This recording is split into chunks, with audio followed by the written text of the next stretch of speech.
Serial तुमसे तुम तक में आ गया है बहुत ही धमाकेदार ट्विस्ट। जी हाँ, आप आने वाले ट्विस्ट में देखने वाले हैं कि यहाँ पर अब आर्य से जुड़ी बहुत सारी चीजें अनु के सामने आने वाली है, जिन्हें देखकर उसके होश उड़ जाएंगे और उसे पता चल जाएगा कि आखिर आर्य कैसा इंसान है। लेकिन ये सब होगा कैसे और क्या होगा जब सच का पता चलेगा, चलिए बताते हैं। लेकिन हाँ, अगर अभी तक आपने हमारे चैनल को सब्सक्राइब नहीं किया है तो जल्दी से कर लीजिए। जहाँ आप आने वाले ट्विस्ट में देखने वाले हैं कि असल में होता कुछ ऐसा है कि जो आर्य होता है वो काफी ज्यादा परेशान होता है, दूसरी तरफ अनु को भी समझ नहीं आ रहा होता कि कैसे वो सच तक पहुंचे। इसी वजह से अब जब सिद्धि माता उसे मिलती हैं तो सिद्धि माता कहती हैं कि तुम रात को 3 से 4 के बीच में कुछ ऐसी चीजें जानोगी जिससे तुम्हारे होश उड़ जाएंगे। जिसके बाद यहाँ पर अनु राजनंदिनी के रूम में जाती है और वहां पर उसे वो किताब मिलती है तुमसे तुम तक वाली, और वो समझ जाती है कि वो बुक उसने स्टडी रूम में देखी थी, लेकिन वहां से इस बुक को यहाँ कौन लाया। तभी वो समझ जाती है कि ये पक्का आर्य सर का काम है।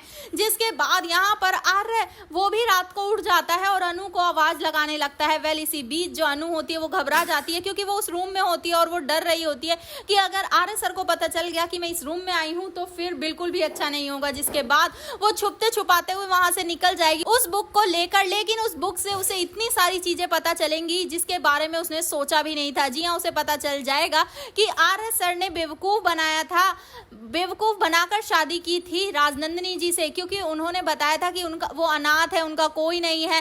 जिसके बाद राजनंदिनी जी उन पर फ्लैट हो गई थी और उनके साथ शादी कर ली थी। वेल इसी के बाद जहां अब जो राजनंदिनी है वो तो इस दुनिया से जा चुकी है और इसका जिम्मेदार भी कोई और नहीं आर्य ही है, जो कि आने वाले ट्विस्ट में पता चलेगा। जिसे जानने के बाद अनु के होश उड़ जाएंगे और यहीं पर वो फैसला करेगी कि अब जो राजनंदिनी की मौत का जिम्मेदार है उसको वो सजा दिलवाए, और वो और कोई नहीं है बल्कि एक झंडे, दूसरा है आर्य और तीसरा है वो भिखारी। और इतना ही नहीं, ऐसे कई सारे लोग हैं जो आर्य के दोस्त हुआ करते थे उस समय, और उनकी वजह से ही राजनंदिनी सारे जाल में फंसी थी। तो जल्द ही सच का खुलासा होगा। तो भैया आप है कितना एक्साइटेड आने वाले ट्विस्ट के लिए, हमें कमेंट बॉक्स में कमेंट जरूर करें। ऐसी खबरों से जुड़े रहने के लिए आप हमारे चैनल को जरूर सब्सक्राइब कर लें।